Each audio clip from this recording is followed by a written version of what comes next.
నేనే నా సేవకుని మాటను రూఢిపరుచువాడను. Praise the lord. నా సేవకుడు ఏమైతే సెలవిస్తా ఉన్నాడో, నా సేవకుని నోటి నుంచి ఏ మాట అయితే బయలుదేరి వస్తూ ఉందో ఆ మాట నేను స్థిరపరుస్తాను. హల్లెలూయా. చాలాసార్లు కొన్ని సందర్భాలలో ప్రియులారా, ఏదో కష్టంలో ఉన్నప్పుడు, వారు ఏదో దుఃఖంలో ఉన్నప్పుడు మాట వరసకి ఏదో వాళ్ళని ధైర్యపరచాలని, వారిని కొంచెం తృప్తిపరచాలని, అమ్మా ఏమి కాదులే మీరు వెళ్ళండి, అమ్మా మీకు ఏమి కాదు మీరు వెళ్ళండి, మీరు ధైర్యంగా ఉండన్నమ్మా, మీకు ఏమి కాదులే ధైర్యంగా ఉండండి.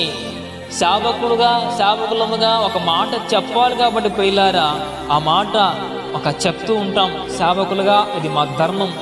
అయితే ప్రియులారా, ఆ తర్వాత వాళ్ళు వచ్చి చెప్పే మాట ఏంటంటే, అన్న ఏమి కాలేదన్నా, అన్న మాకు అసలు ఏమి కాలేదన్నా, మేమేమో అవుతుందని భయపడిపోయాము, మేమేమో అవుతుందని కంగారు పడ్డామన్నా, అన్న ఏమి కాలేదన్నా.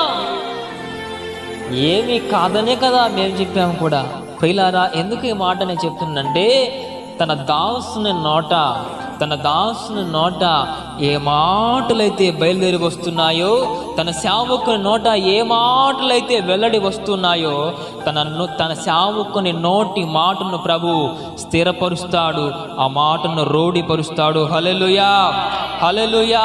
ప్రియులారా, కాబట్టి ఎందుకు ఈ మాటలు చెప్తుందంటే, నీ ప్రతి సమస్యలలో, నీ ప్రతి ఇబ్బందులలో నీకు కనబడాల్సింది సోదగాండులు కాదు, జ్ఞానులు కాదు, నీ సంఘ కాపరి అయిన నీ సేవకుడు నీకు గుర్తు రావాలి. Praise the Lord. హల్లెలూయా. అందుకే దేవుని వాక్యం సెలవిస్తా ఉంది, నేనే నా సేవకుని మాటను రూఢిపరుచువాడను. హల్లెలూయా. డంబము మాట్లాడేవారును కాదు, జ్ఞానుల మాటలను కాదు, సోదెగాండులను కాదు ప్రియులారా, నేనే నా సేవకుల మాటలు రూఢిపరుస్తాను. నేను నిర్మించిన వాడను నేనే, సమస్తాన్ని జరిగించువాడను నేనే.